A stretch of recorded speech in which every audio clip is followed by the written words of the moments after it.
లక్ష్మీదేవి అనుగ్రహం ఉండాలంటే ఏమి చేయాలి? బంగారం లేదా వెండితో చేసిన నాణాన్ని పూజ గదిలో ఉంచాలి.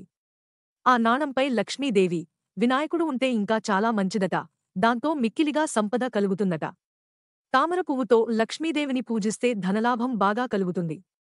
తామర పువ్వు మీద కూర్చుని సిరులు కురిపిస్తున్నట్టుగా ఉన్న లక్ష్మీదేవి చిత్రపటం లేదా ప్రతిమను ఇంట్లో పెట్టుకుని ప్రతిరోజూ పూజించాలి.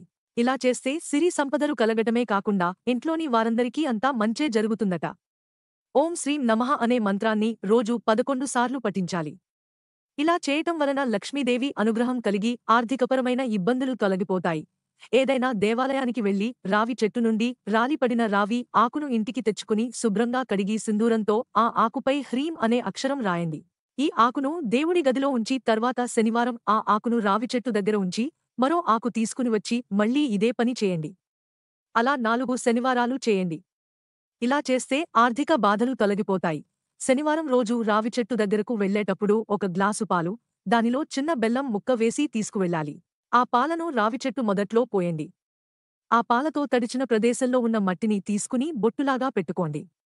ఈ విధంగా చేస్తే వారి ఇంట్లో లక్ష్మీదేవి అనుగ్రహం ఎప్పుడూ ఉంటుంది.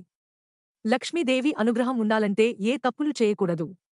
అలాగే లక్ష్మీదేవి అనుగ్రహం కోసం ఏమి చేయాలో కూడా వివరంగా తెలుసుకున్నారుగా.